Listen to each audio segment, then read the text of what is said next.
Korrikak euskal kale eta errepideak zeharkatuko ditu aurten berriro ere pandemiaren ondorioz, iaz ospatu beharrekoa bertan bera utzi ondoren. Bihar itzuliko da euskararen aldeko lasterketa. Korrikaren 22. edizioak Amurrio izango du protagonista nagusinetako bat, Aiarako Aranak hartuko baitu aurtengo edizioaren irteera. 11 eguneko ibilbidearen ondoren lasterketa Donostian amaituko da, apirilaren 10 igandean. Kaixo guztioi, eguardion eta ongitorriak gurean gaur magazinera. Egunero legez Deustuko estudietatik ari gara, zuzenean eta hemendik eta ordu biterdiak bitartean Euskal Herrian zein munduan gertatutakoak azaltzen saiatuko gara, informazioa, analistia, iritzia eta entretenimenduaren bitartez. Martxoak 30 martitu gaur asteazkena da eta esan bezala begi bat jarrita dugu biharko egunean, ostegunean izan ere bihar Amurrotik bertatik hasiera emango zaio korrikaren 22. edizioa. Ostegunean abiatuko da 22. korrika Amurriotik eta apirilaren 10 bitartean Euskal Herria zeharkatu eta Donostian amaituko da. Hasierako eguneko aurkezpena egin dute goizean Gasteizen aurreko korrika amaitu zen toki berean, hots San Miguel Elizako balkoian. AEKaren eta korrikaren arduradunak Amurrioko udaleko ordezkariak eta hasiera eguneko zenbait protagonista izan dira bertan, osteguneko jaiaren nondik norakoak azaltzen. AEKak korrikaren ostean ere lanean jarraituko duela azpimarratu du. Iñakik esan duen bezala, 10 egun horiek pasatuta ere, jarraituko dugu eskolak ematen, jende euskaldutzen, praktika erikasuak bultzatzen, beste ekimen batzuk ere egiten. Egun osoko jaia prestatu dute Amurrioko eta Aiaraldeko herritarrek 22. korrikari hasiera emateko. Txupinazoak eta kale animazioak girotuko dute Amurrio eta goizean hainbat ekimenek alaituko dute eguna eguerdiaren aurretik. Plazan izango da hasiera ekitaldia lauretatik aurrera kaitina jende gidatuta eta neomak taldearen parte hartzearekin. Ondoren, mezua lekuko barruan sartuta, lehen kilometro Amurrioko AEK euskaltegiko 6 irakasleek egingo dute. Horren harira, korrikako antolakuntzatik Amurrioko euskaltegien lana azpimarratu dute. Herrian ere, ibilbide oparo egin du eta egiten ari da Amurrioko AEKak. Ostegunean, euskaltegiaren lan horretan jarriko dugu azpimarra. Maika telebistak ere hitzarmena egin du korrikarekin eta AEKarekin euskarari bultzada emateko konpromiso horrekin. Xehetazun guztiak jarraian.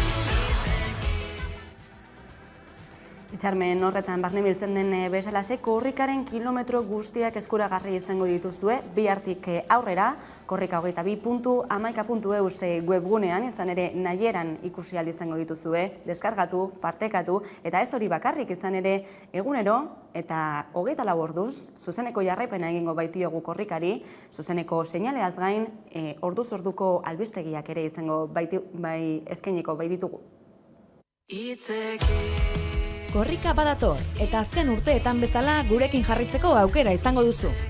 Zauden tokian zaudela 24 orduz etengabe. Martxoaren 31an Amurrion izango gara saio berezia. Baita bukaeran ere, apirilaren 10ean Donostian. Zuzeneko seinaleaz gain, orduz ordu korrika albistegiak eskainiko dizkizue amaikak. Bidali bereziekin konexioak, korrikaren azken orduak eta aipatu beharreko guztiak. Iluntzean, korrika kilometroz kilometro saio berezia egunak utzitako onenarekin. Eta nola ez, korrika kantuz kantu atal berezia. Korrikako kantuen errepasoa protagonistekin batera. Eta ez ahaztu, korrika 22.amaika.eus webgune berezian duzuela guztia. 24 orduko zuzenekoa eta kilometroak banan ikusi, deskargatu eta nahi duzuenari bidaltzeko.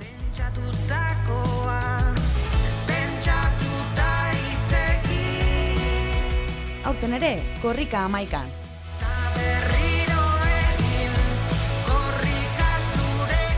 Amaika. Euskaraz, gertutik eta konfiantzaz. Eta gaurkoan nazioartera begira ere jarri behar gara, izan ere atzokoan gogoratu Ukrainako eta Errusiako ordezkaritzak bildu zirela Turkian, aurrez aurre negoziazioen bilera horietan, eta amaitu bezen laster heldu ziren bi aldeen adierazpen esanguratsuak. Alde batetik, Errusiak esan du Kiebeko jarduera militarrak murriztuko dituela. Ukraina beraldetik prest da NATOn edota beste edozein aliantza militarretan ez sartzeko segurtasun bermen truke. Hori bai, Ukrainako ordezkaritzaren arabera, gatazka diplomaziaren bidez konponduko ez balitz, laguntza militarra jasotzeko eskubidea izango luke Kiebek, aire eremua debekatzea barne. Krimearen eta Donbaseko errepubliken estatusak 15 urteko epean negoziatu beharko dituzte.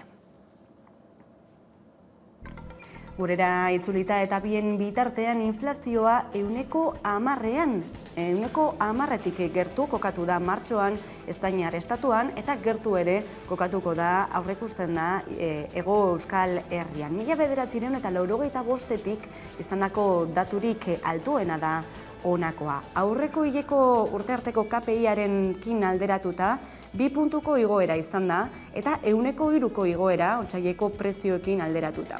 KPI-aren igoera, osagai gehienen igoera orokortuaren ondorioa da.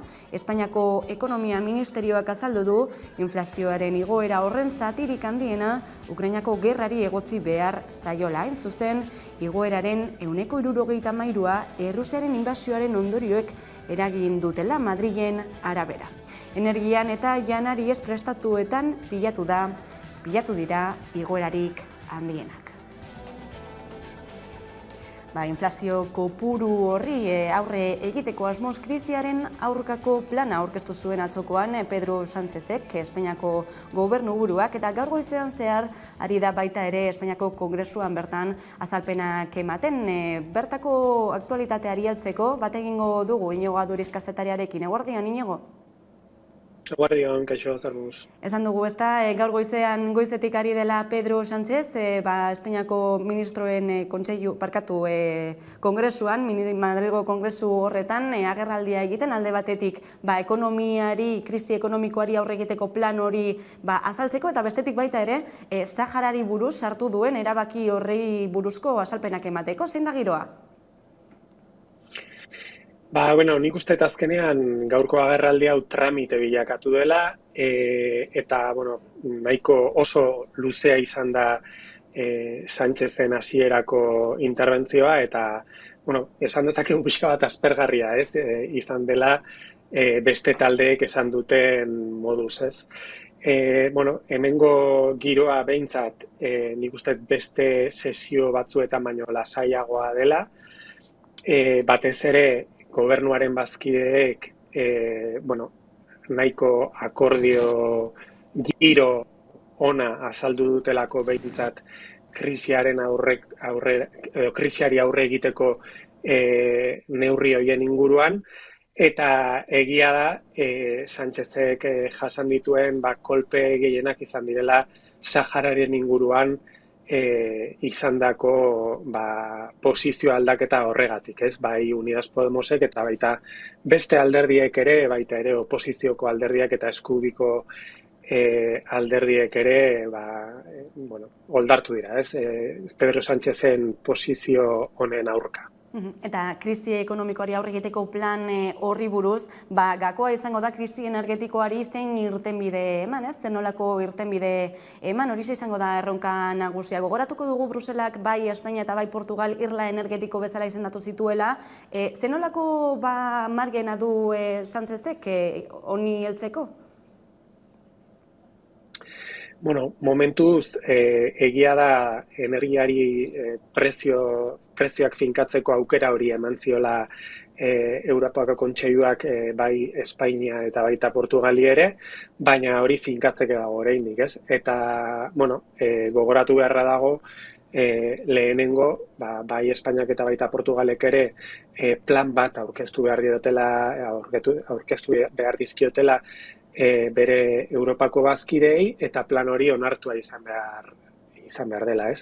Momentuz ez dakigu zein izango den prezio hori finkatzeko hartuko den erabakia, Egia da, osoko bilkura honetan entzun diogula adibidez Pablo Etxenike Unidas Podemoseko bozeramaileari gobernuari esanez alik eta bizkorren adierazi behar duela nola egingo duen hori, eta batez ere denbora pasatzen ari delako eta herritarrak hau sufritzen ari delako, komentatzen zenuten hasieran nola inflazioaren zifra baia 110 iritsi den, eta gobernua badirudi kontziente dela inflazioak izan dezakeen eragin horren inguruan, eta hemendik aurrera hartuko dituen erabakiak izango direla langabezia saihesteko eta prezioen gorakada hori alik eta leuntzeko, ez. Plan honen aurrean, investidura blokeak leporatu dio Sánchezi batez ere ez dela garaiz etorri, berandu etorri dela Europako beste herrialde batzuekin konparatuta, eta bestetik ere alde bakarrez hartu dituela neurri horiek. Zenolako giro antzematen duzu baita ere gai honekiko? Bai, bazkideen aldetik egia adibidez lan reformaren negoziaketekin alderatzen baldin badugu, badirudi orain behintzat erosoago sentitzen direla, bazkideak, batez ere plana aurkeztu baino lehen badirudielako behintzat deiaren bat egon dela, gobernuaren aldetik. Deiaren bat egon delako, gobernuaren aldetik. Hala ere, egia da, bazkide nagusiek, batez ere eskerrak eta EH Bilduk, urrunago joateko eskatzen diotela gobernuari, eta hain zuzen ere, aberatsenei eta enpresa handienei zergak onartzeko eskatzen diotela, eta baita ere plan sozial hori edo atzo ezagutu genituen neurri horiek ere urrunago joan daitezen, eta batez ere ekainaren 30 baino aurrerago, eratu daitezen, uste dutelako krisiak eraginak izango dituela, hemendik hilabete dexenteren buruan ere, Eta hori da, momentuz nik uste negoziatzen ari direna, badirudi gobernuak badauzkala babesak lotuta, atzo onartutako errege dekretu hori kongresuan aurrera ateratzeko, baino bazkidek baldintzak jarri dituzte mahai gainean, eta baldintza horiek izango lirateke hori neurri sozialagoak edo ezkerrekoagoak edo progresistagoak aurrera eramatekoak, Ikusiko dugu zenolako ibilbidea duen honek ere. Iñigo Aduriz, eskerrik asko gaurkoan gurean izategatik. Eskerrik asko zuei. Eta bien bitartean, Ipar Euskal Herrian ere ostiraletik aurrera sartuko dira indarrean erregaien prezioak murrizteko neurriak. Ipar Euskal Herrian litroaren prezioa 2 euro ingurura itzuli da. Hego Euskal Herrian gasolioa 15 edo 20 zentimo merkeago izan daitekeen bitartean. Eta Frantziar estatuan 18 zentimoko beherapena izango du gasolinak, eta ez ordain agirietan neurria, ez da leku guztietan aplikatuko, hainbaten gasolindegik neurria zenbait egunez atzeratu beharko dutelako.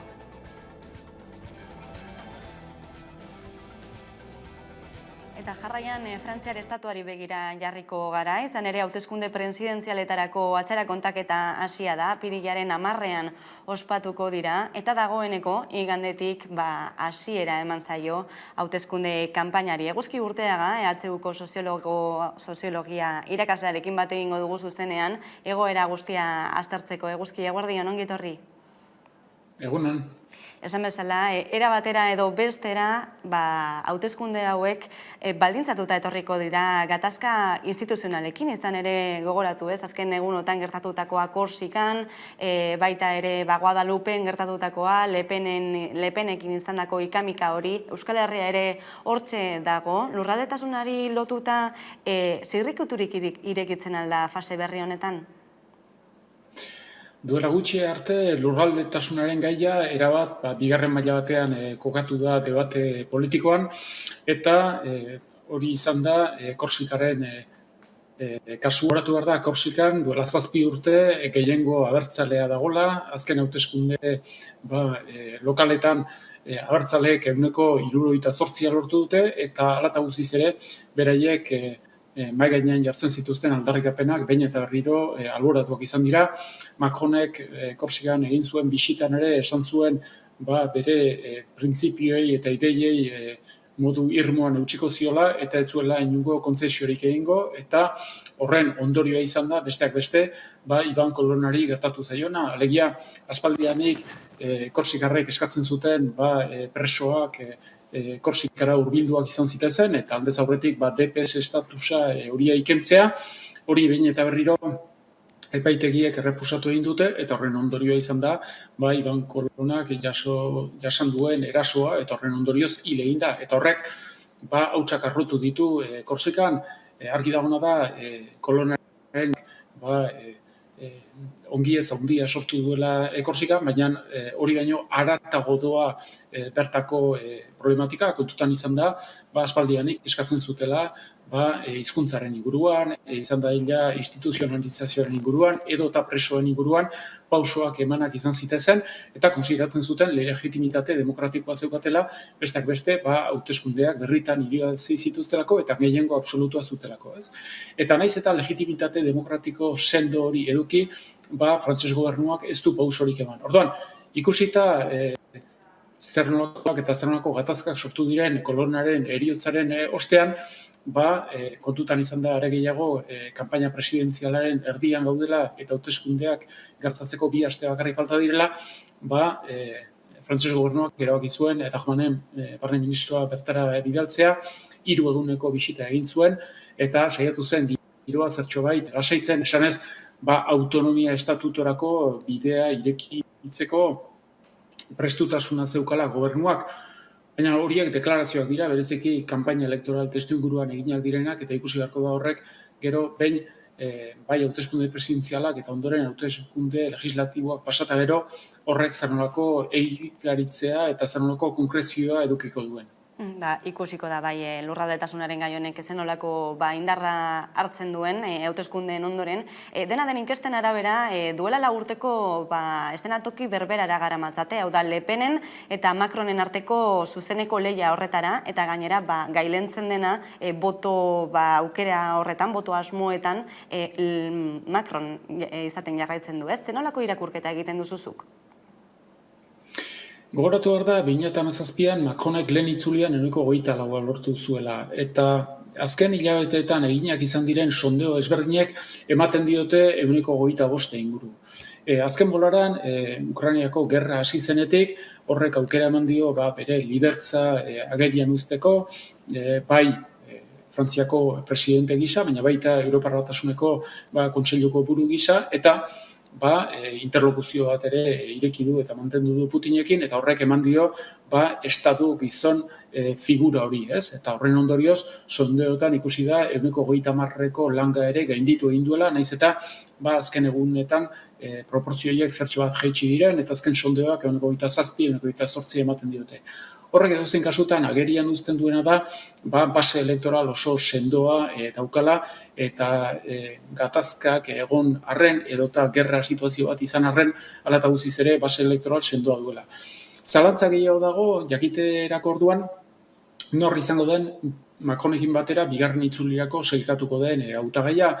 Azken sondeoek badirudi Marine Le Pen kokatzen dutela bigarren posizio horretan, 18 eta 20aren artean, baina ikusteke dago oraindikan 2 aste geratzen dira, Mélenchon 3. kandidatua da, eta sondeoek 14-15 ematen diote, falta zaizkio oraindikan 4-5 puntu, baina ikusi beharko da batez ere parte hartzea zer nolako izango den, zeren horrek baldintzatu ditzazke bereziki Le Penen emaitzak gogoratu dezagun, azken hauteskunde regionaletan sondeoek oso maila goran kokatzen zutela Rassemblement National erdia, eta abstentzio altuaren ondorioz, eta kontutan izanik bereziki abstenitu zirela klase popularrak, eta beraz Le Peni bozkatzen dioten hautesleak, horren ondorioz sondeoek iragartzen zutena baino, emaitzak kaskarragoak eman zizkioten Le Peni. Edozein kasutan, normalean, hauteskunde presidenzialetan lortzen ditu emaitzariko berenak eskumutuak. Eta eskuin muturraz ari garela, Erik Zemmour ezin dugu ahaztu, Frantziako politikaren izan duen irrupzio honek zenolako eragina izan du? Argi dagoena da, Erik Zemmourek bere hautagaitza aurkeztu zuenean, hasiera batean izugarrizko auspoa eta izugarrizko dinamismo elektorala ezagutu zuela, sondeo batzuek 6, 7 ere ematen zioten, eta bolara batez lortu zuen Zemmourek bere tematikak, agenda politiko eta mediatikoaren erdian jartzea, izan da illa immigrazioaren gaia, izan da illa inseguritatearena edota identitate nazionalarena, eta horrek auspotu egin zuen bere figura eta bere hautagaitza. Zer gertatzen da, denbora joan ahala, boto espektatiba hori gutxitzen joan da, eta berezeki Ukrainiako gerra hasi zenetik, hor ikusirik zer nolako deklarazioak egin dituen eta zer nolako hurbiltasuna bai iraganean eta baita gerra hasi ostean erakutsi duen Putinekiko, horrek sinesgarritasuna galarazi dio eta erakutsi du ere bai, azken finean aipatu ditudan gai identitarioez aparte, nahiko proposamen gutxi dauzkala gai sozioekonomikoetan edo inguru giroari loturiko gaietan, eta horrek sinesgarritasuna kendu dio. Eta aipatu duzu baita ere ezkerrera begira, Jean-Luc Mélenchon, boto asmoa 10% inguruan kokatzen da, bere boto asmoa. Aurreikuspenak besterik ez dira, baina zeri egozten diozu kopuru hori, eta zenolako diagnosia egingo zenuke Frantziar estatuko ezkerrari dagokionean? Azken sondeoek emaitza hobeak ematen dizkiote 14% eta 15% inguruan. Horrek esan nahi du, eta hori ikusi zen aurreko 2 kanpaina presidenzialetan, izlari ona izateaz gain, hauteskunde kanpainetan dinamika elektorala sortzeko ahalmena daukala. Gogoratu dezagun, 2017an Mélenchonek 19,58 lortu zuela, eta oso gutxigatik etzela bigarren itzulirako selkatu. Ikusi beharko da, geratzen diren 2 asteetan lortzen duen Le Penekiko dauken atzerapen hori murrizten, eta ea lortzen duen bigarren kandidatu izatea, eta ezkerrak 2 arazo nagusi dauzka, bata da oso maila historiko apalean kokatzen dela, kandidatu guztiak batzen badira, eta bestaldetik, preseski kandidatu asko dutela ezkerrean, eta horrek botoa fragmentatu egiten duela. Ikusiko dugu orduan zenolako bilakaera duen hauteskunde kanpaina honek, eta zenolako emaitzak dituzten hauteskunde apirilaren 10ean. Eguzki Urteaga, eskerrik asko gako guzti hauek emategatik. Berdin. Eta bestalde, Alex Txikon, alpinista bizkaitarra, protagonista duen Anguar filma, primizan ikusteko aukera izango duzue larunbat honetan, Bilboko Euskalduna Jauregian. Anguar argiz betea bezala itzuli daiteke izan ere, autonomia energetikoa da espedizioaren ardatzetako bat, jarraian trailerra. This is Everest, the highest mountain in the world. This is all glacier, all is ice. This is almost 2 months ago. This is me, you see how many clothes we have. The world is so beautiful.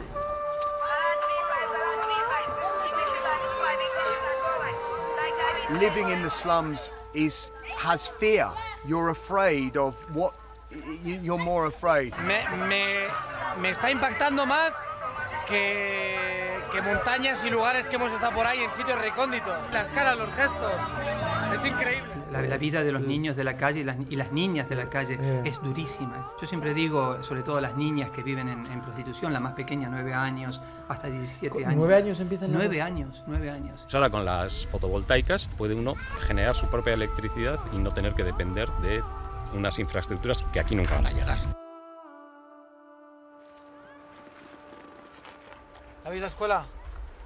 Qué bonita está, ¿eh? Está bonita.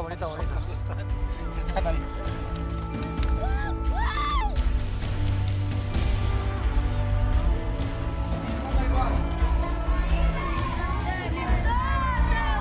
Now we are in the moment that we will switch on the lights in the school. ¡Wow! Con ilusión, con ganas de tener la instalación montada. No por el sufrimiento que nos espera, sino por tenerlo ya todo hecho y que la gente lo vea también, ¿no? We were praying for solar, so it's a miracle, really.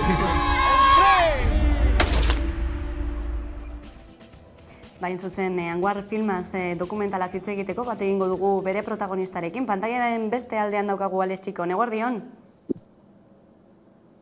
Eguerdion, Esan dugu, ez da, ikusi dugu hortxe trailerrean, eguzki panelak energia iturri bakar gisa erabilitako lehen espedizioa izan dela, beraz, uztartzen dira alpinismoa, baita ere elkartasuna, energia berriztagarriak, Anguar dokumental honetan. Nola suertatu zen proiektua? Proiektua sortatu zen duela 3-4 urte, daramatzagu lanean Eki Fundaziokoak az batera. Fundazioa 2010 urtean, 2017 urtean, dana hasi izan, eta normalean 95% baino gehiago lan egiten dute Afrikan, instalazio fotovoltaikoak montatuz, eta gure kasuan hasi ginen beraiekin elkarlanean, Asia partean, batipat Nepal eta Pakistanen, eta esan genuen, ostras, guk espedizioetan erabiltzen ditugun instalazio horiek, zergatik ez montatu behar izan hori dekien herri edo paraje galduatan, ez? Horra inor edo gutxi batzuek baten diren toki horietara.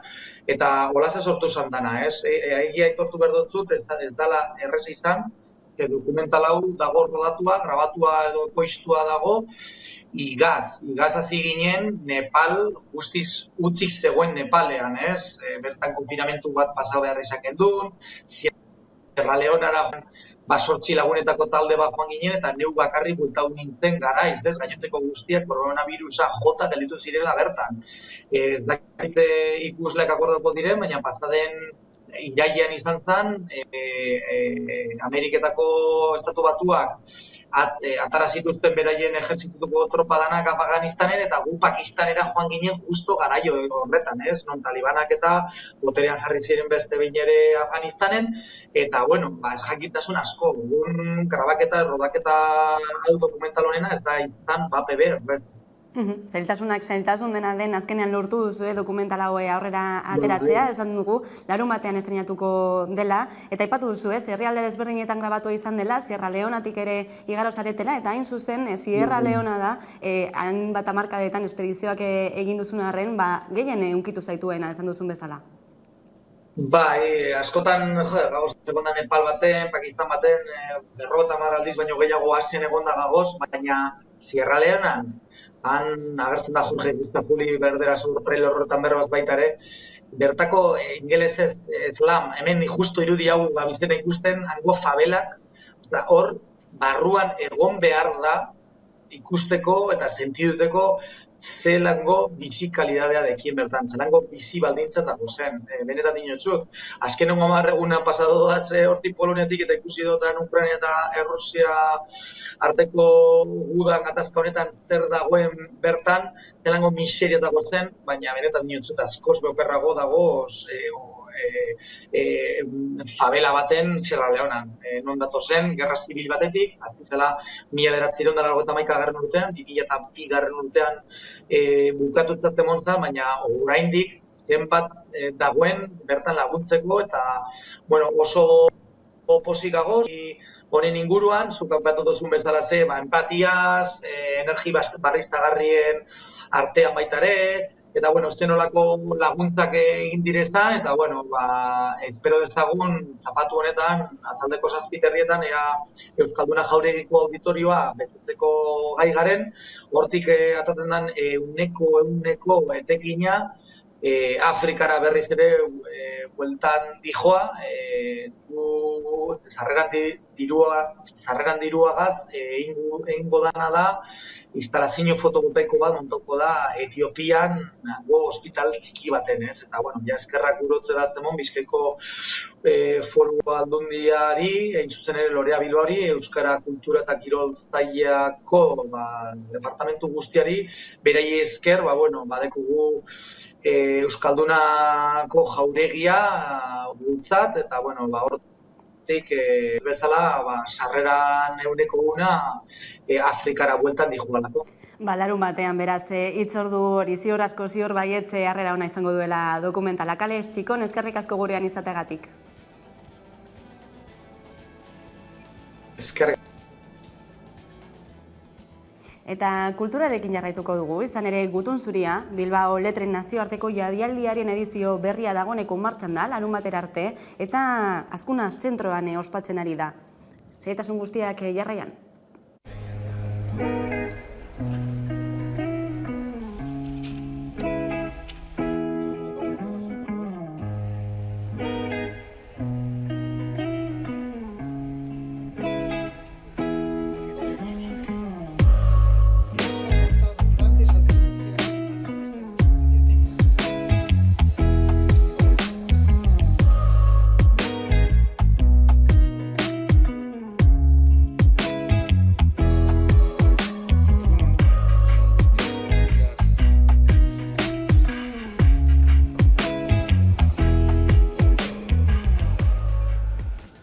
Eta gaur asteazkena gogoratu hitzordua duzuen Hamaika telebistan, arratsaldeko 8 eta 4 denetan, baita ere gaueko 10 zuzenean, Nafar Egoi saioarekin gaurkoan, Artatxoa, Larraga eta Andelos bisitatuko ditugu. Aurrerapen batekin utziko zaituztegu, eta jarraian gara bueltan, eguneko elkarrizketa nagusiarekin gaurkoan, Maria Ruiz de Gopegi izango dugu arkitektoa da bera, eta baita ere, klima aldaketa ikergai taldeko kidea. Orain arte.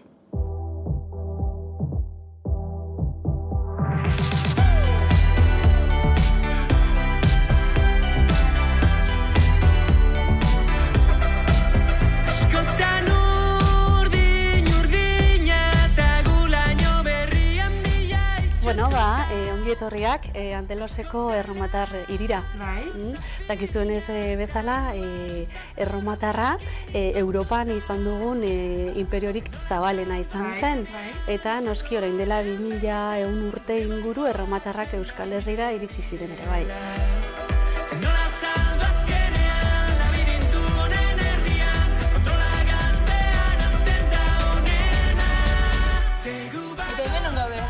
Artatxoako zerkoan?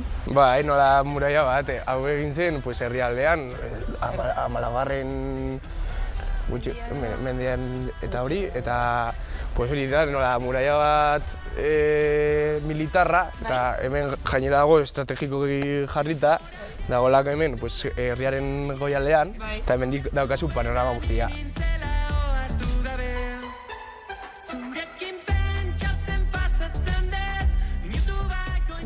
Behintzat nik ikusten diot simbolismo berezia plazari. Euskararen inguruan egin ditugun ekintzak urtetan zehar, askotan hemen antolatu ditugulako, eta gero udal mailan euskararloan eman diren aurrera pausuak edo, hori, plaza honetan udala den eraikin horretan eman direlako.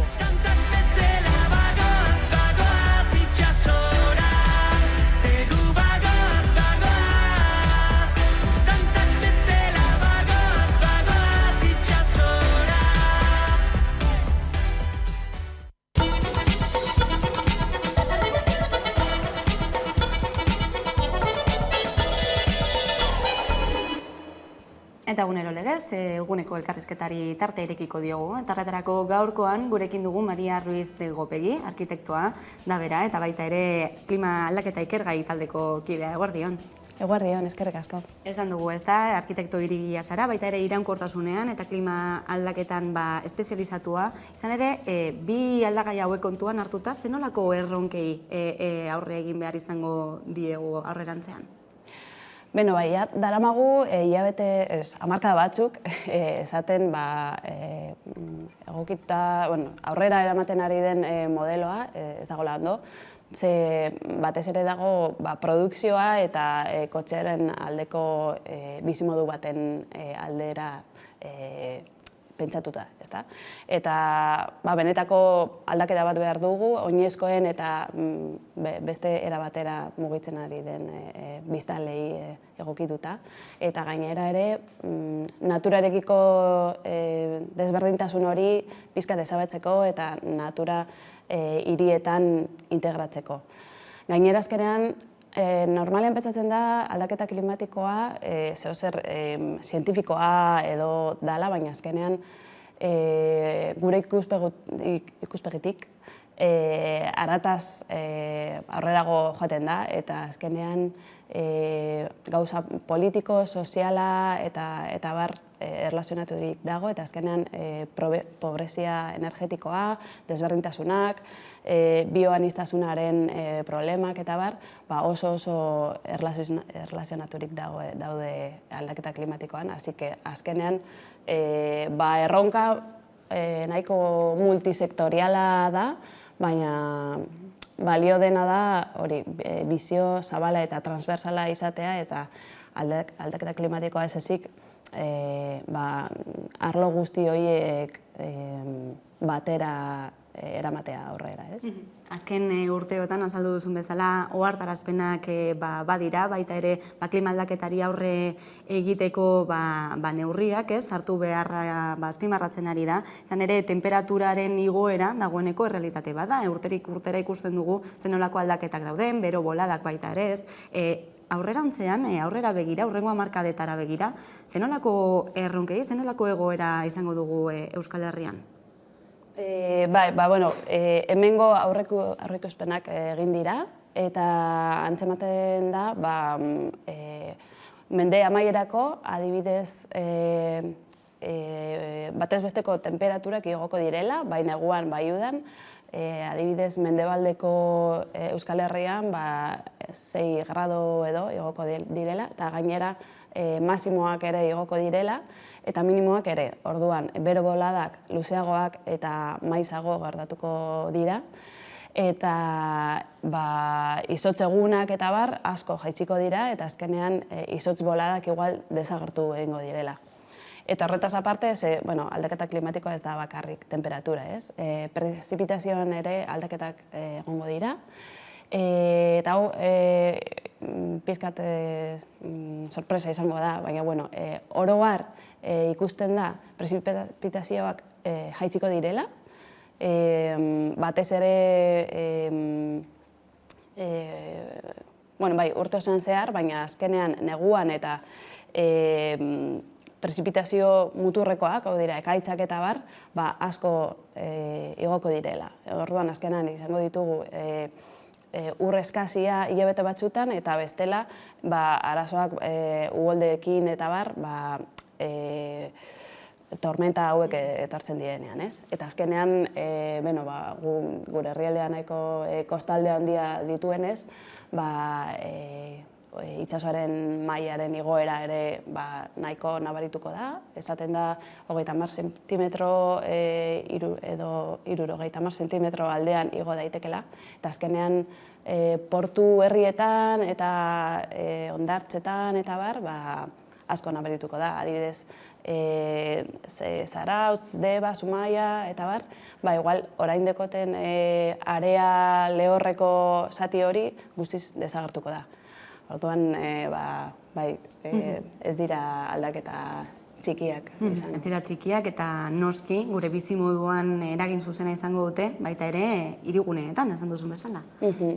Gainera duela 2 urte edo, Espainiako Ministerioko, Transizioko Ministerioak, BC3 nik lan egiten du, Basque Center for Climate Change, Euskal Zentroa aldaketa klimatikarako ikerketa egiteko. Eta enkargatu ziguten inpaktoak zenolakoak izango diren Espainiako hirietan, orokorrean. Eta ikusi genituen hainbat sektore izango direla afektaturik. Hirien barnean, baina osasuna, energia, garraioa, gizartea eta bar, ez? Eta adibidez, prezipitazioen igoeragatik izango dugu azpiegituren hondatzea, kalte pertsonalak, mantentze kostuen igoera eta bar. Gero temperaturaren alde ere, bai eraikinen barruan, baita espazio publikoetan ere, bizigarritasuna eta erosotasuna hori galtzea, gero eta bero gehiago izango da, eta etxeak ez badaude prestaturik, batez ere kolektibo vulnerableenak asko sentituko dute hori, eta azkenean hondartzarena eta portu aldeena ere oso nabaria izango da. Eta temperatura aldaketa handi horiekin, hiriak ez baldin badaude, edo etxeak ez baldin badaude prestatuta ere, pentsatzekoa da gure bizitzeko era, erlazionatzeko era aldatzen joango dela, agian etxean denbora gehiago emango dugula kalean baino, eta baina aipatu duzu baita ere osasunean inpaktua izango duela, izan ere aipatu dugu, airearen kalitatearekin zer ikusia duelako, biodibertsitatearen galtzearekin ere, eta hor ere, sartzen dira jokoan, beste pandemia batzuk etorri daitezkela ere, ez? Bai, lehen aipatu dut hori, beroaren problema, batez ere kolektibo sensible hauen, aldibidez aurrak edo pertsona helduak edo igual gaixorik daudenei, baina ere gizarte osoan zehar kardiopatiak eta arnaz gaixotasunak ere areagatu daitezke. Ere, hirietan bero uarte efektua gertatzen delako, pavimento edo hormigoi asko dagoelako, eta berdegune gitxi, eta azkenean beroa pilatzen da, barrualdean. Eta, ere, patogeno berriak sartzen dira, adibidez janariarekin eta urarekin erlazionaturik, legionela, salmonela eta hauek guztiak. Eta ere, vektore berriak, adibidez eltxoak, akainak eta bar. Eta esan dozunez, prezipitazioan jaitzierak eta temperaturen igoerak ekosistemak aldatuko ditu eta ahulduko ditu. Ez dira izango hain indartsuak kanpoko inbazioei edo aurka. Adibidez, izurrite espezieen edapena espero da, adibidez labemozorroak eta beste insektuak eta arratoiak eta bar. Eta ez dira hauek bakarri, baina eraman ditzaketen gaixotasunak ere, ez? Azkenean bioaniztasuna aldatzen denean, vulnerableagoak dira animalingatik gizartearaino pandemiak eta olako enfermedadeak pasatzea. Eta hori oso argi geratu zen koronavirusarekin, azkenean dana nahiko erlazionaturik dago klima aldaketa, bioaniztasuna eta azkenean osasuna. Horregatik, ezin da ulertu klima aldaketa arazo tekniko edo teknologiko bat bezala. Aipatu dituzun ondorio guzti horiek etor daitezke, baina baita ere murriztu daitezke, gaurtik lanean hasita. Eta aipatu duzu baita ere, hirien dimentsioa, gaur egun asko zementua gailentzen dela. Zenolako balantza egin beharko litzateke, mendik aurrera zementuaren eta landaguneen zuhaitzen artean? Bai, hor ekilibrio bat izango da, ze beti esaten da dentsidadea ona dala, azkenean komunikazioak errazteko, kotxea ezartzeko eguneroko egin beharretak egiteko, baina ere berdea sartu behar dela.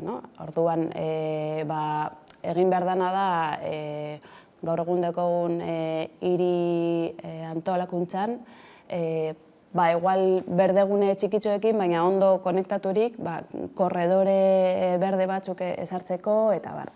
Eta hori, eta gero hiriko hutsuneak hobeto aprobetxatuz, gero arkitektura eta hirigintza bioklimatikoa erabiliz, adibidez, itzal zonak ezartuz edo vegetazioa erabiliz, eta bar. Azken hamarkadan edo, asko erabiltzen ari da soluziones naturales edo soluzio naturalak deitzen dana, bai ura eta bai berdea edo natura erabiltzen dituena. Eta horren asmoa da, natura gure alde erabiltzea, objektibo oso anitzak berreskuratzeko, eta ere metabolismoa pizkat berreskuratzea. Metabolismo azkenean da hiriak edo edozein organismoak zelako erregaiak kontsumitzen dituen eta zer produzitzen duen, kutsadura bezala. Eta orain artean hiriak izan dira kontsumitzaile gutxak, eta kanpoko lurraldeak izan dira produktoreak, ez? Eta orain egiten saiatzen ari dana da, pizkat hori ekilibratzea eta pizkat ziklo hori lineala izan ezik, ez? Landa eremutik hiriraino, pizkat hirian barruan, inguruko landa horik landuz eta bar, ere uraren metabolismoa eta zirkuloa itxiz, azkenean independienteak edo ez hain depredadoreak izatea, ez? Gaur egun, eta ikusten ari da, ez nola geroz eta gehiago hasten ari diren hiriak, geroz eta handiagoak diren, geroz eta zementu gehiago duten, eta aipatzen zenuenaren hildotik, ez, balantze hori egitearen hildotik non kokatu behar ditugu hiriak, ez? Klima aldaketaren kausa bezala, ala baita ere izan daitezke soluzioaren parte. Bai, guztiz. Informe guztietan esaten da, hiriak aldimotako kalteak sortzen dituztela, emisioak, rekurtsoak, eta bar, baina ere soluzioaren alde dala, ez? Eta nahiko laguntzak ematen ari dira gaur egun, eta pizkat ere gizartean zehar pentsamolde evoluzio bat ikusten ari da, eta politikarien ere pizkat gesto batzuk ikusten ari dira, baina oraindik falta da. Baina, egia esan, hainbeste jende eta hainbeste instalazio, infrastruktura eta bar daude hirietan, oso nabarmena izango da hemen egiten ditugun aldaketak, sistema guztian zelako eragina dituzten, ez? Eta berriro aipatzen ari zaren funtsezko ideia da, hirigintza eredua aldatu behar dela, aldaketa bat eman behar dela, baita ere gizarte bezala moldatu beharko garela, biziteko beste era batzuetara, ez?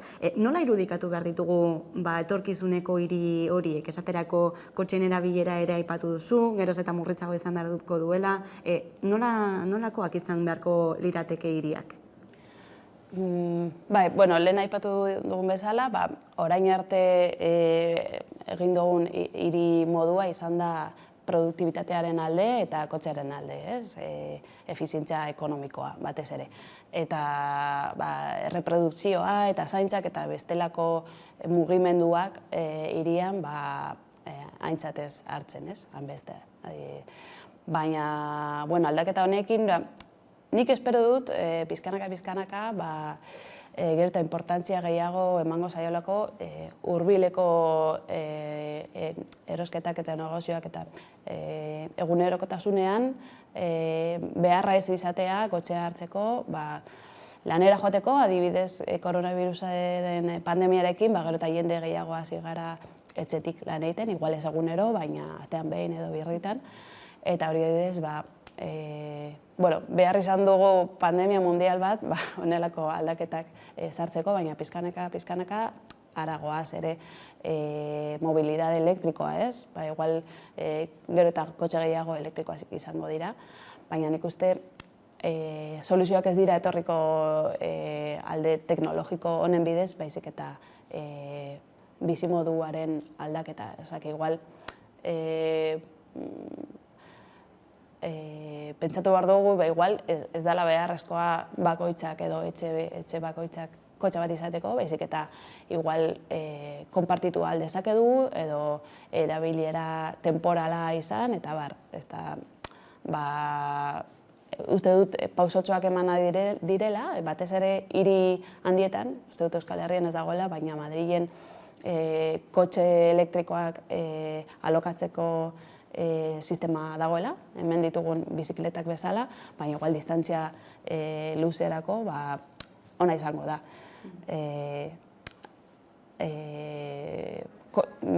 kotxearen propietatea sustitutzen badu, ez? Edo, bai. Aipatu dituzun gako guzti hauek aurrera eramateko, bestelako hirigintza eredu bati bide emateko, plangintzak aurrera eramaten ari dira, egonkortze plangintza horiek aurrera eramaten ari dira, eta zenolako balorazioa egiten duzu? Aurrekontu nahikorik aldago gaur gaurkoz hori aurrera eramateko, zein da balantzea? Bueno, igual hitz egingo dut gehiago, adaptazioari buruz, hori da Bezegirun aurrera eraman ditugun ikerketa gehienak. Eta duela 2 urte edo argitaratu genuen artikulu bat Marta Olazabalekin, eta han munduko hiri handien, kostaldeko hiri handienak aztertu genituen, 1 milioi bat biztanle baino gehiagokoak, eta bakarrik 59 hiri zuten plan bat azeptaturik, onarturik, bai. Eta horietakoak gure indikadoreak erabiliz ikusten zen azkenak ez zutela benetako aldaketa eraginkorra lortuko. Batzuk igual, finantzaketa prozesuak ez zeudelako prestaturik. Beste batzuk igual, ez dutelako base zientifiko batean frogatu edo basatu haien proposamenak edo. Bestalde igual, transparentzia falta zelako eta parte hartzaile arazoak zeudelako. Bueno, eta azkenean gehienak ez dira arauak edo legeak, baizik eta planak. Eta horiek dira gomendioak edo best practice edo gidak, gomendioak, pizkat gobernu lokalak orientatzeko. Baina azkenean ez daude derrigorturik plan horiek aurrera eramateko. Así que azkenean, ikusi beharko da 5 urte eta 10 urte barru, horietako zein planak implementatu diren, eta zein moduan, eta monitorizazio prozesuak ere ez daude ezarrita, eta Así que azkenean, aurrerapenak badauz, baina nahiko ahulak dira. Munduko zintoki edo zein hiri edo zein herri hartzen duzue eredu gisa esaterako? Galdera hau jende askok egiten dituzte, baina azkenean uste dugu ez dagoela hiri modeliko bat, baizik eta hiri desberdinak aurrera eramaten ari dira proiektu edo estrategia espezifikoak modelikoak izan ditzaketenak besterako. Adibidez, New Yorken ezarritako Sandy hurakanaren ostean, oso plan orokorra eta integrala eraman zuten, Stronger Resilient New York deitzen dena, eta han kolaborazio soziala handia egon zen, eta saiatzen da ere progresu ekonomikoa sustatzea, eta adibidez Kopenhage, isurpenak murrizteko oso plan ambizioa deko. Uste dut 2025-erako karbono neutrala izan nahi du, hau da, isurketarik ez egitea, 3 urte barru. Baina gero adibidez, Kolonbian, Medellinen, korredore berde baten proiektuak, anillo berde odalako zehozer, ere premioak hartu zituen, ze azkenean benetan landu egin zuen bioaniztasun lokala sustatzeko, baita ere auzoko kideak laguntzeko baratzak ezarriz eta eremu berde horretan, eta ere uholdeetarako eta temperatura igoerarako egokitzapenaren alde proiektu hau egiten.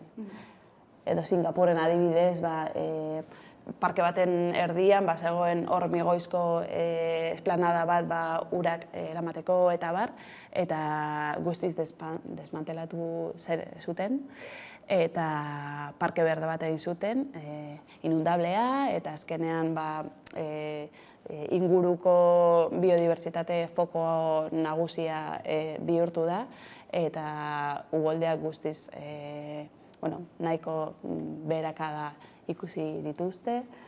Eta azkenean, hori, ikusi dugu era desberdinako pausoak egiten ari direla, bai herrialde garatuetan edo garapen bidean dauden herrialdean. Hemen rekurso gehiago ditugu, así que gehienetan pauso gehiago ematen ari gara. Baina orokorrean, hiri desberdin askotatik ikasi ditzakegu. Adibideak egon badaude, izan ere erronka hor egon badago ere, eta ez da etorkizuneko gauza badagoeneko gaurtik hasi beharrekoa, ez, lehentzeago ere komentatzen genuen, ez, ondorioak dagoeneko pairatzen hasi garela, gogoratuko dugu ere baduela hilabete eskaz IPCC kaleratutako ohartarazpen hori, beraz, gaurtik hasi beharreko puntuak dira, ez, ez dakite horretaz jabetzen ote garen, zenolako etorkizuna aurreikusten duzunzuk? Pasaren urteko Global Risk Report deitzen dana, da inkesta global bat biztanleriaren preokupazioaz galdetuz, ez? Eta lehenengo postuan zegoen muturreko gertakariak eta klima ekintzaren porrota. Así que, jendeak, uste dut, konturatzen dela problema bat dekogula eta igual nahiko egiten ari ez garela. Euskal Herrian ere inkesta bat egin zen 2050ko plana plazaratzeko eta bar, eta antzematen zuen Euskal Gizartean klima aldaketa bigarren ingurumen arazorik garrantzitsuena zala, eta ondo iruditzen zitzaiola presupuesto bat alokatzea klima aldaketarako kontrako planak ezartzeko. Naiz eta krisi kontekstu batean egon.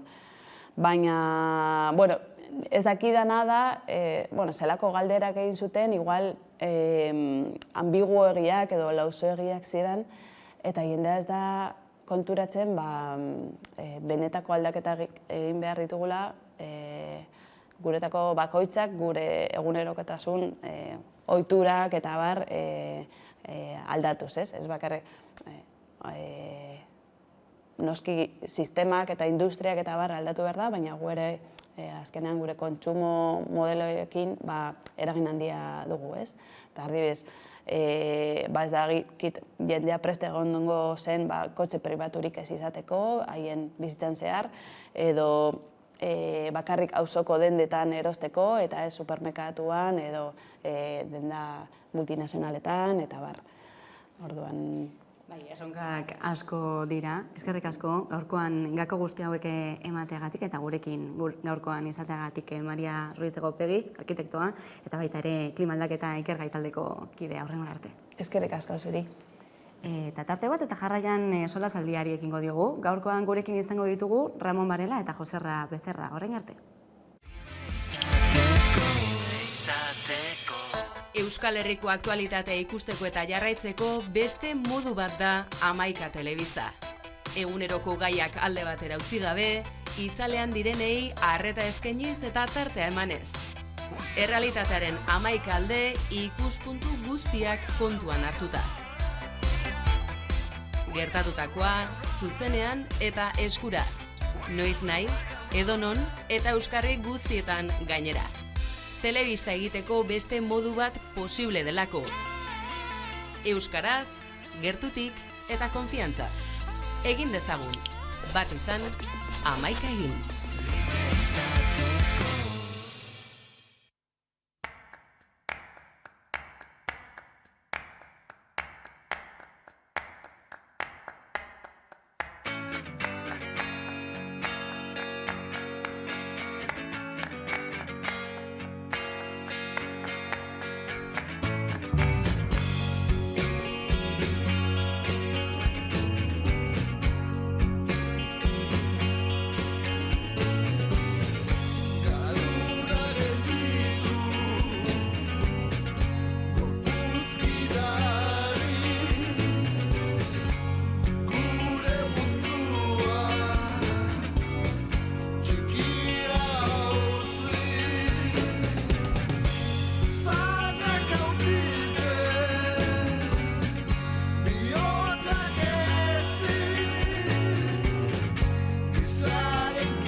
Eta egunero legez, solasaldiari ekingo diogu, eta erreterako gaurko solaskideak ditugu alde batetik Ramon Barela, eguerdion. Eguerdion, Leire. Eta bestetik Joserra Becerra, eguerdion.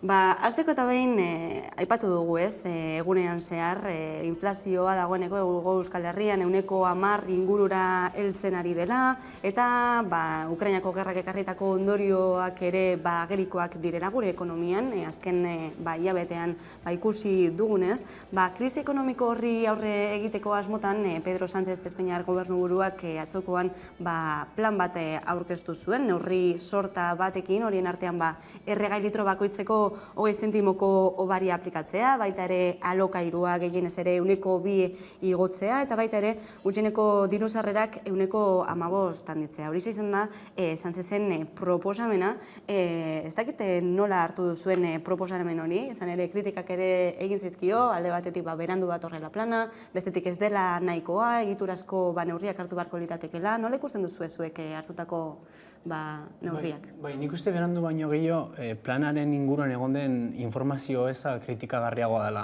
Izan ere, joan den asteazkenean hain zuzen ere, aipatu genuen nolabait ere, bazegoela kezka gizartean, eta gizarteak eskatzen zuela nolabaiteko neurriak hartzea, ez dakit berandu izan diren, edo goizago etorri behar ziren, baina ez zegoen inolako informaziorik. Eta apustu osoa jarri izan dela Europar Batzordeako goi-bilera hortan, eta sorionez, gure sorionerako nik uste, Sánchez Garai atera zen goi-bilera hortatik, eta neurri sorta guztia, zaparrada guztia, asteburuan zehar prestatu, eta astelenean iragarri, eta asteartekoan kongresuko ministerioen bilera hortan onartu dute. Orduan, ez dakit nik berandu etorri edo ez, baina nik uste kritikagarria den hori da egon den informazio gabezia. Joan den astean aipatu nuen, Enrique Julianak aipatzen zuela baita ere. Nolabait ere, politika ez duzunean egiten, politika egin aldizutela barkatu. Eta horretan, Sánchezek berriro ere erakutsi dugu azkenengo momentuan berpiztu daitekeela. Eta nolabait ere analisi politiko hori egitearren, azkenengo momentu hortan eta Europako goi-bilera hortan izan duen azkenengo orduko akordio horrekin lortu duela betiko Sánchez erakustea. Nolabait ere, estrategia horrekin azkenean informazio gabezoa hori egon izan dugula, baina azkenean berriro ere suertatu dela garaile. Ramonek aipatu du informazio eza, eta hildo horretatik pentsatu behar dugu zenolako krisia daukagu eskuartean. Eta pentsatu behar dugu alde batetik espekulazioa delagatik, abia puntua da espekulazioa, eta bestetik energiaren eskazia. Orduan, informazio guztia ematen ez baldin baduzu, ezin duzu neurtuea nahikoa den plana ala ez. Espekulazioari aurre egiteko hartu dituzten neurriak, bat ere ez dira egokiak, gaur ikusi ditugu gasolindegi guztietan, nola prezioak igo dira beherapen hori egokitzeko.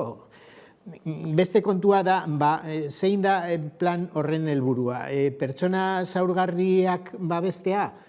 Ikuspuntu horretatik, neurri batzuk, politak direla helburu horri aurre egiteko.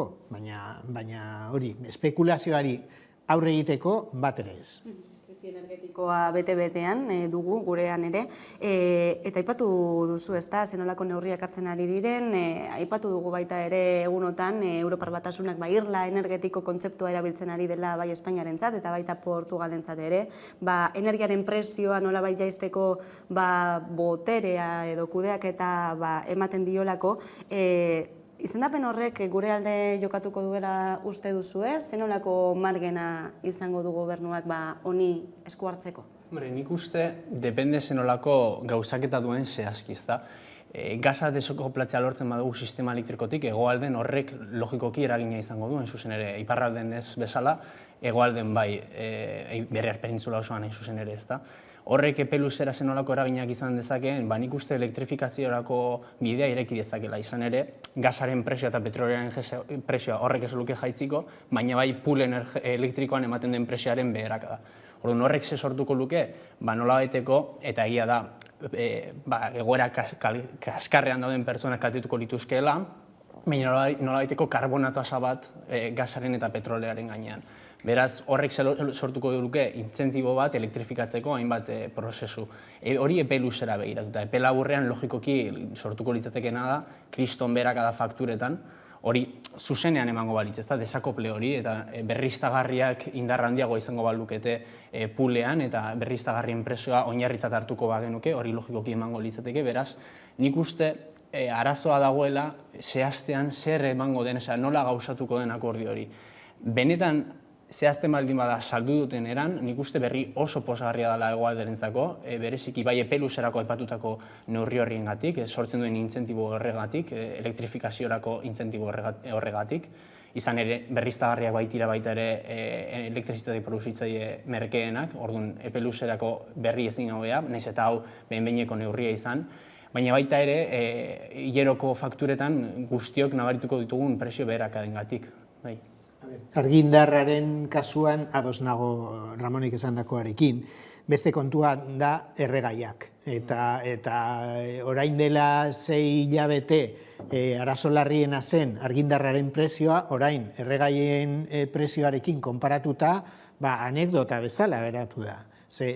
Horretarako badaukagu irtenbide bat, eta zuk esan duzun moduan, irla energetikoaren kontzeptu hori lagungarria da argindarraren prezioa gutxitzeko, baina erregaien prezioa beste kontua da. Eta hori merkatu librean dago, eta merkatu librea baldintzatzen ez baldin baduzu, gobernu bezala, ezin duzu ezer egin. Orduan, lehen aipatu ditugun neurrien artean deskontu horiek zer egiten dute? Ez dute bat ere ez baldintzatzen merkatu librea. Merkatu librearen espekulazioak jango ditu deskontu horiek eta etekinak asko handiagoak izango dira espekulazioa sortzen dituzten enpresentzat. Hau da, enpresa banatzaileak. Erregai fosilak alde batera usteko eta energia trantsizioa aurrera eramateko aukera zabalik egon dagoela esan daiteke, baina horri heltzen ari zaio behar bezain beste, zer uste duzue? Hombre, nik uste nolabait testuinguruan jartzearen energiaren nazioarteko agentziak aurten uste dut edo 2021 urteko maiatzan aipatu zuen 2022 urtetik, aurtendik aurrera, ezin zen inolako proiekturik garatu, inbertsiorik garatu gasaren eta petrolearen ustiapenerako. Benetan lortu nahiko bagenituzke gure trantsizio energetikoko helburuak eta aldaketa klimatikoaren eragin handienak pairatzeko asmoarekin. Zer da arazoa? Pandemia garaian eman zela nolabaiteko etete hori inbertsioetan, mantentze lanak hasi ziren nolabait gas eta petrolio ustiapen planta askotan, baina ez da eman beste aldeko konponbidea edo. Energia berriztagarrietan inbertsio sakon eta benetan ausarta.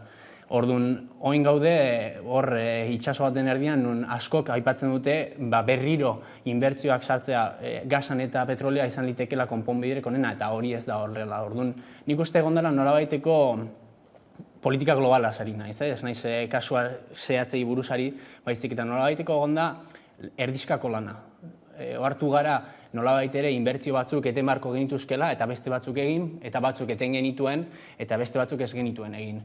Orduan, nik uste hori hala da, gaur berrian agertzen zen, ez da dieselen urritasun bat izan genezakeela, izan ere ez dagoelako horren hornidurarik, eta Ukrainako gerrak sortu duen itzelesko izkanbilarekin, nite kuento, ez da, esaten den bezalaxe.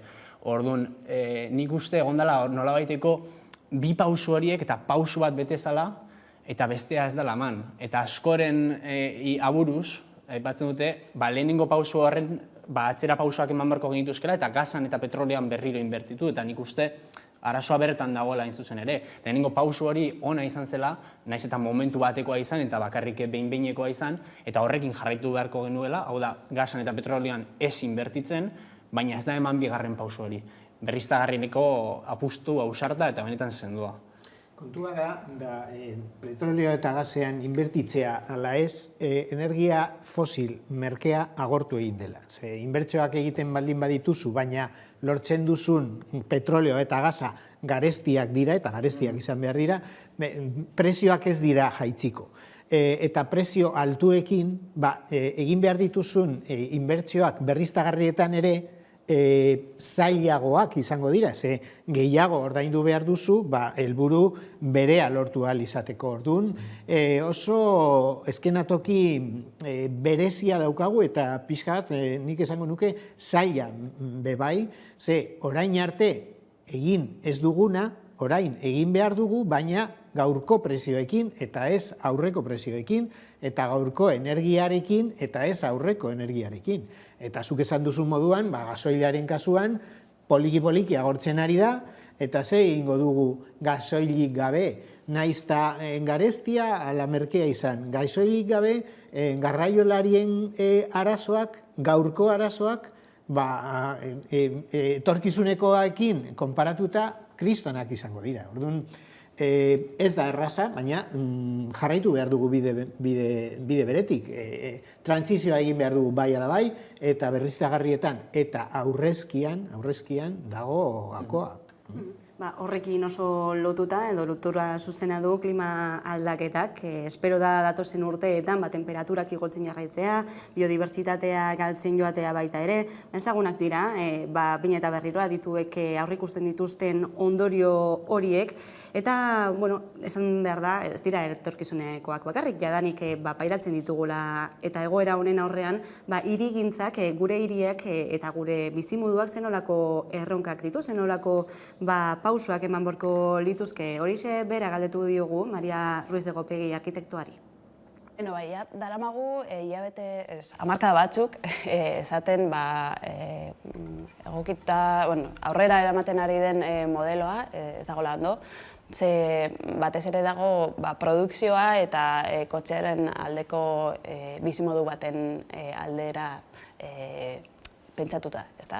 Eta benetako aldaketa bat behar dugu, oinezkoen eta beste erabatera mugitzen ari den biztanleei egokituta. Eta gainera ere, naturarekiko desberdintasun hori pixkat ezabatzeko eta natura hirietan integratzeko. Horiek dira, eman dituen gakoetako batzuk, ez azken finean labur bilduz aldaketak datozela, gure bizimoduan ere, hirigintzan ere, hankaz gora jarri beharko dela gaur egun ezagutzen dugun eredua, ez? Azken finean, nola ikusten duzu ezuek? Bai, nik uste, eta gainera Mariak aipatu duen azkenengo horri helduz, nola natura integratu beharko dugun gure hirietan. Oin dela gutxi egon nintzen klaseko soserrekin Europar Batasuneko egokitzapen estrategia aztertzen, eta bertan aipatzen da egokitzapenerako bi bide eman daitezkela, ezta? Nolabait ere, bide artifizialak, harresiak eraikitzea, Londresen bat dago, adibidez, nahiko hormigoizko estruktura edo azpiegitura itzela, eta baita ere daudela naturan oinarritutako bideak. Eta horren arira, justo joan den egunean New York Timesen argitaratu zen artikulu bat beraki hirien kontzeptuan inguruan, nun landarediak eta vegetazioak hartzen duen papel izugarria etorkizuneko hirietan bai aldaketa klimatiko arintze aldera, surgatzen duelako karbono dioxidoa noski, eta bai egokitzapen aldera. Izan ere, demagun hartu dezagun Bilboko itsasadarra hemen gaudela, ezta? Bilboko itsasadarren parean jartzen dira lorategiak, zuhaitzak, arbolak eta bar, eta bertan, prozesu naturalaren ondorioz, asko errazagoa dute ur guzti hori zurgatzeko, poliki-poliki, eta gero berriro botatzeko errekara, euriteak pasatzen direnean, ezta? Orduan nik uste, horrelako kontzeptuak hau besterik gabe adibide bat da, Wuhanen jarri izena, izan ere Wuhan bazen ehun lakuko hiria ditzen zioten uste dut ez izen hori zeukala. Eta hori jarri zuten abian uholde izugarriak zituztelako urtero, sasoiaren arabera, eta lortu zuten nolabait ere eraldaketa hori eta uholde horiek eragina ez izatea. Orduan, nik uste horrelako kontzeptuak hiri bakoitzaren arabera esartzea positiboa litzateke, batetik berdeztatuko genikutu eskelako gure hiriak, eta nolabait ere hormigoiz beteriko hiri hauek eraldatuko genituelako. Bestetik arintze aldera, aldaketa klimatiko arintze aldera bere lana betetzen duten, naiz eta protagonista handienak ez izan, eta azkenik egokitzapenerako bide hori irekitzen dutelako baita ere. Orduan, ez bakarrika, baizik eta beste bide horiek, eta bereziki naturan oinarritutako dauden konponbide horiek abian jarri beharko genituzke, eta hiri guztien, zuk aipatu bezala, birmoldatze hori eman beharko litzateke guztiz.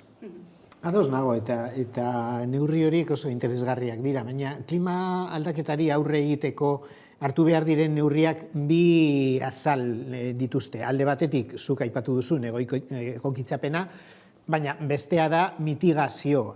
eta mitigazioari aurre egiteko hartu behar ditugun neurriak asko sakonagoak izan behar dira. Batez ere mugikortasunarekin erlazionatuak, baina ere bai hiriak mugatu behar ditugu. Ze orain daukagun hiri eredua edatua da, eta eraikitzen ari dena, adibidez, Uribe kostan edo askoz edatuagoa, eta hori baztertu behar dugu. Hirigintza mugatu behar dugu, naturaren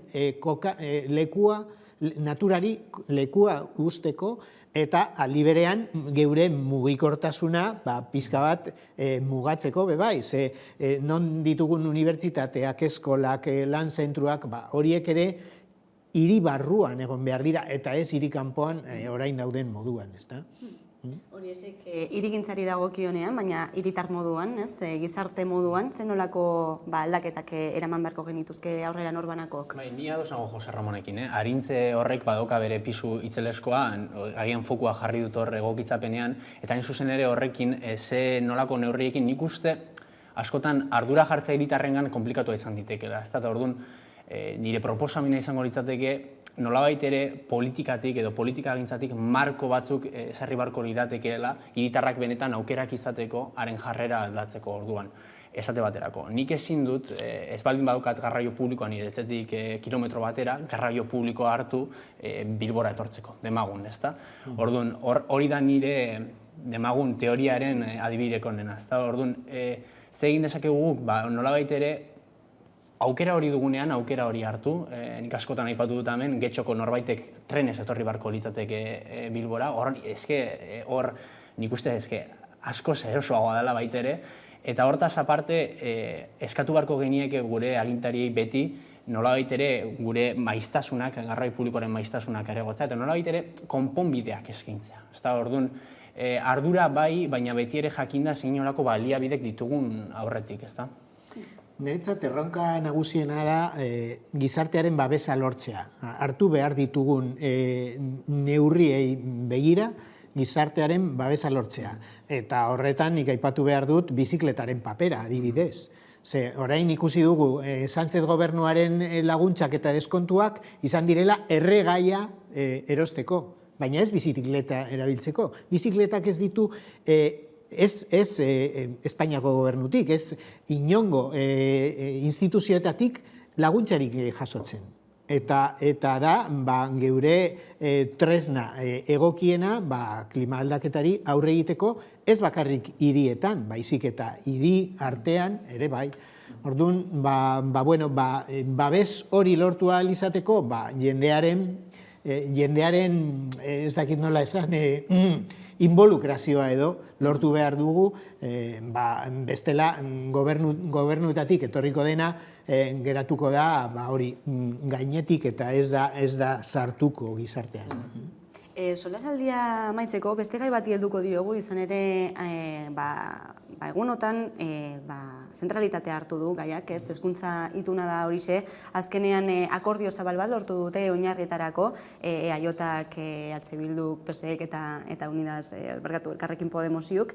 Esaten dute, ez, testua ez dela alderdi bakoitzak ehuneko nahiko lukeena, baina hezkuntza sistemarako oinarri sendoa ezarri dela hemendik aurrera, eta bada gai bat eztabaida sortu duena, horixe da euskararen gaia, murgiltze ereduaz ez delako hitz egiten testu horretan, eta bakoitzak eredu eleaniztasun hori era batera ulertzen duelako, ez? Ez delako argi gelditzen azkenean zer den testu horretan barne biltzen dena. Hombre, nik uste horre akordioa izan da, oraindik Joserrekin hitz egin geunden hori, justo saioa baino lehen, hor bakesteitza badago, ez da programa guztietan. Eta geunden hitz egiten aurre akordioa izan da, oraindik falta dela legearen hor mamian eta benetan zein izango den neurria. Oso lagungarriak izaten ari dira berrian argitaratzen ari dituzten elkarrizketa sorta, atzo Miren Gorrotxategiri eta Gauriko Itxarreseri, bertan aurkitzen da nolabait ere bi hizkuntza ofizialetan B2 maila eskuratu nahi dutela eta atzerriko hirugarren hezkuntzan B1 maila. Nik nire aburuz, ni ikastola baten ikasi nuen eta bigarren batxilergoa heldu zitzaidanean konturatu nintzen nik ez nuen egin esfortzuagatik, ez nuela lortu nahiko nuken edo beharrezkoa nuen euskara maila. Eta nik uste nire inguruan askok hausnarketa berdina egin genuela, eta ni murgiltze ereduan ikasi nuen, eta ikastola baten, suposatzen den, nolabait ere murgiltze eredu hori beste maila batera eramaten den. Orduan, nik uste, benetan gizarte honetan, nolabaiteko iraultza bat eman barko litzatekeela euskararen irakaskuntzan eta erabileran. Izan ere, benetan dinotzuet, nire inguruan, Bizkaian gutxienez, ikusten nola pilo bat jente euskararekin arazoak dituna, naiz eta D ereduan ikasi izana. Beraz, ez dakizin izango den azkenengo emaitza hori, baina nik uste buelta bat eman barko litzaiokela horri. Nahi iritziz, gai hau legebiltzarrera iritzi zen momentuan, bazegoen atostasuna eta gizartean bebai, ereduen sistema atzera usteko momentua iritzi dela. Eta hor, gizartean dago. Eta nik ez daukat inolako zalantzarik, urrengo sistema euskara ardatza izango duela, ardatza. Gero, Ramonek esan duen bezala, lortu den akordioa lege bihurtu behar da, eta legean ezarri beharko dira kontzeptu juridikoak, eta nik ez dut, nik pentsatzen dut kontseiluak hitz batzuetan jarri duela arreta, baina kontzeptu horiek dira akordio batera iristeko, eta ez dira kontzeptu juridikoak. Gero murgiltze sistema erabiltzen bada hori legean, pentsatu behar dugu hortik, kanpotik badaudela agente pilo bat zain epaileetara eramateko bai legea, bai akordioak, eta horrezegatik ni pentsatzen dut momentu honetan ez dela oso egokia polemika handia piztea akordio horren inguruan. Espero behar dugu, legean nola agertzen den, eta gero, geure iritziak emango ditugu. Beraz, momentuz dena oinarrietan, gelditzen da, esperoan, zenolako emaitzak ematen dituen itunak. Eskerrik asko beste behin gurean izateagatik, Ramon Varela eta Jose Arrabezerra, eta jarraian eguneko albiste nagusia, Carolina Suarez lankidaren eskutik, ondo izan. Korrika badator, eta azken urteetan bezala gurekin jarritzeko aukera izango duzu. Zauden tokian zaudela, 24 orduz etengabe. Martxoaren 31an Amurrion izango gara saio berezia. Baita bukaeran ere, apirilaren 10ean Donostia.